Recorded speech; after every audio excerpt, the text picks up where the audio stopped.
Assalamualaikum warahmatullahi wabarakatuh.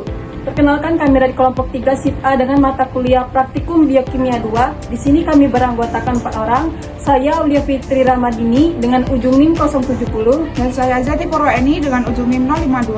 Saya Prinka Sriwayuni dengan ujung NIM 036. Dan saya Rekia Rita dengan ujung NIM 044. Pada percobaan ini dilakukan 2 jenis analisis, yaitu uji boraks dan uji formalin. Pada beberapa sampel makanan, boraks atau natrium tetraborat dan formalin atau lauren formaldehida merupakan bahan kimia berbahaya yang sering disalahgunakan sebagai pengawet makanan. Penggunaan kedua zat ini dalam jangka panjang dapat menyebabkan akumulasi dalam tubuh yang berdampak pada kerusakan organ seperti hati, ginjal, dan sistem saraf. Tahapan awal, percobaan dilakukan dengan menimbang masing-masing sampel sebanyak 5 gram, kemudian dipotong kecil dan dihaluskan menggunakan mortar dan alu. Proses penghalusan bertujuan untuk memperluas permukaan sampel sehingga mempermudahkan interaksi antara zat dalam sampel dengan indikator.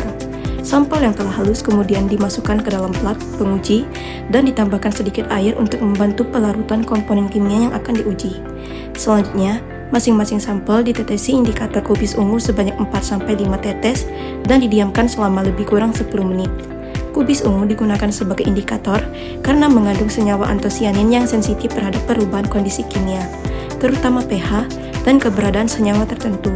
Antosianin memiliki struktur yang paling dapat mengalami perubahan bentuk struktur resonansi, sehingga menghasilkan variasi warna yang berbeda tergantung kondisi lingkungannya. Mekanisme reaksi pada uji boraks terjadi ketika boraks dalam sampel terhidrolisis dalam air membentuk asam borat dan ion hidroksida, dan reaksi ini menyebabkan lingkungan menjadi lebih basah.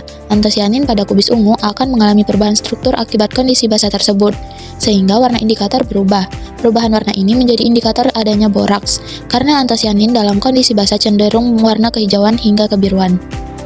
Mekanisme reaksi pada uji formalin melibatkan interaksi antara formaldehida dengan gugus fungsional pada senyawa antosianin.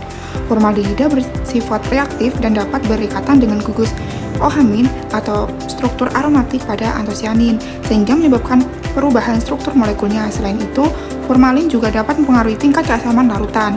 Perubahan ini mengakibatkan pergeseran warna indikator lebih pekat pada beberapa dari warna awal, yang menandakan adanya formalin dalam sampel. Berdasarkan hasil pengamatan, hanya sampel bintang fast food yang menunjukkan perubahan warna signifikan pada uji boraks. Hal ini mengidentifikasikan bahwa dalam sampel tersebut kemungkinan terdapat boraks yang bereaksi dengan indikator, menghasilkan perubahan struktur antosianin sesuai mekanisme reaksi basa.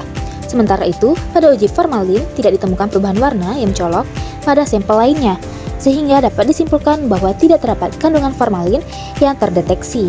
Percobaan ini menunjukkan bahwa metode ini menggunakan indikator alami seperti kubis ungu dapat digunakan sebagai uji kualitatif sederhana untuk mendeteksi adanya boraks dan formalin dalam makanan melalui mekanisme perubahan struktur senyawa antosianin yang ditandai dengan perubahan warna.